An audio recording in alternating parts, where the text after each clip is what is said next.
Histoire du Québec. Histoire du Québec. L'histoire du Québec s'étend de la première occupation humaine du territoire correspondant à la province actuelle jusqu'à nos jours.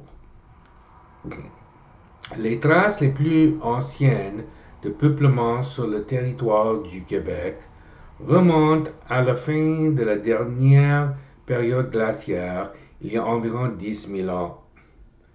Les premiers habitants du territoire sont les Paléo-Américains qui deviendront au cours des millénaires les peuples autochtones du Québec. Bien que le golfe du Saint-Laurent est fréquenté par les pêcheurs basques dans les débuts du 16e siècle, il faut attendre le 1534 avant que l'explorateur Jacques Cartier, au nom du roi de France, ne réclame le territoire en plantant une croix à Gaspé. Lors de son deuxième voyage en 1535, Cartier atteint Stade Conné à l'embouchure de la rivière Saint-Charles puis Hochelaga sur l'île de Montréal. L'occupation permanente de la France débute réellement à partir du troisième voyage de Samuel de Champlain en 1608 avec la fondation du Québec. La traite des fourrures est le principal attrait mercantile du Royaume de France. Le territoire devient officiellement une colonie en 1668. La Nouvelle-France, l'expansion de la traite des fourrures et de la colonisation vers l'intérieur du continent américain au XVIIe siècle entraîne, au XVIIe siècle et XVIIIe siècle entraîne éventuellement des tensions avec des peuples autochtones, notamment les Mohawks, puis avec d'autres puissances coloniales rivales, principalement la Grande-Bretagne. Les tensions atteignent leur paroxysme lors de la guerre de 7 ans. La Nouvelle-France est cédée à la Grande-Bretagne par le traité de Paris en 1663 et devient la province du Québec. En 1774, l'Acte de Québec reconnaît aux Canadiens français majoritaires le droit de conserver la langue française, leurs droits civils et leur religion catholique. La Révolution américaine entraîne l'arrivée de nombreux loyalistes britanniques dans la province qui sera éventuellement scindée en 1791 pour former le Bas-Canada dans la vallée du Saint-Laurent, majoritairement francophone, et le Haut-Canada sur la rive nord-ouest du lac Ontario, majoritairement anglophone. En 1837 à 1838, le Bas-Canada connaît une série d'insurrections contre le pouvoir colonial britannique. En 1841, le Haut-Canada et le Bas-Canada deviennent le Canada uni, puis en 1867, la Confédération canadienne entraîne la création de la province du Québec actuelle.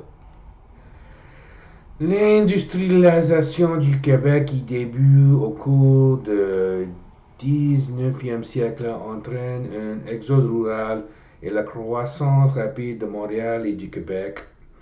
L'exploitation forestière et minière extensive mène à la colonisation des cantons de l'Est, de l'Outaouais, des Laurentides, du Saguenay-Lac-Saint-Jean et de l'Abitibi et de la Côte-Nord. L'émergence d'une petite bourgeoise et d'une intelligentsia francophone et catholique jette les bases du nationalisme québécois au début du XXe siècle. Durement affecté par la Grande Dépression, le Québec développe et nationalise l'hydroélectricité. À la fin des années 1950, l'État québécois accélère la modernisation. La Révolution tranquille s'entraîne dans les années 1960, la création de différents programmes de sécurité sociale, la création des cégeps et du réseau de l'Université du Québec et des investissements majeurs et infrastructures. La force des mouvements syndicaux et souverainistes mène à l'élection du Parti québécois en 1975 qui fait adopter la Charte de la langue française, tient un premier référendum sur la souveraineté du Québec en mai 1980. La récession du début des années 1980 marque le début de l'usage de politiques néolibérales au sein de l'État québécois et la ratification de l'ENA entraîne une forte intégration du Québec à l'économie nord-américaine. L'échec de l'accord du lac Mich entraîne un second référendum sur la souveraineté du Québec en 1975.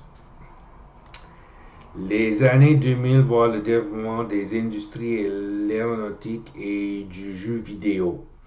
En 2011 à 2012, une commission d'enquête sur la corruption dans le monde municipal et une grève étudiante majeure marquent la fin du gouvernement Jean Charest. Élu en 2018, le premier gouvernement caquiste adopte la loi sur la laïcité de l'État, en continuité avec un débat identitaire lancé lors d'une commission de consultation sur l'accommodement raisonnable dans les années 2000. Vous pouvez lire aussi dans l'encyclopédie libre avant la colonisation française de l'Amérique de la préhistoire à 1508, la Nouvelle-France 1508 à 1763, les explorations françaises sans colonisation réussie 1508 à 1607, l'expédition de pêche, le voyage de Veranzo 1524, les voyages de Jacques Cartier 1534 à 1542, visite de l'Hochelaga et du Mont-Royal, la colonisation, la fondation de la ville du Québec 1608, régime des compagnies à charte 1627 à 1662, le gouvernement royal 1663 à 1760, le régime britannique 1763 à 1867, le contexte politique, le passage à l'Empire britannique 1763, la proclamation royale le 1763, l'acte du Québec 1774, la guerre d'indépendance américaine et la création du Canada anglais, l'acte constitutionnel 1791, la rébellion des patriotes 1837 à 1838, l'acte d'union 1840, le contexte socio-économique, le Québec dans la Fédération canadienne 1867 à aujourd'hui, l'acte de l'Amérique du Nord britannique 1867, la politique nationale, l'essor industriel du Québec 1879 à 1896, la consolidation industrielle du Québec 1896 à 1918, la suite de la consolidation industrielle 1919 à 1928, la Grande Dépression et la Seconde Guerre mondiale 1929 à 1945, la période du Plessis 1945 à 1960, le Québec qui s'affirme 1960 à 1975 sur le plan économique, sur le plan politique, sur le plan social. Le Québec en quête d'une identité 1976 à aujourd'hui sur le plan économique, sur le plan politique, sur le plan social. Sommaire des transformations politiques du Québec. Vous pouvez lire l'histoire du Québec dans l'encyclopédie libre.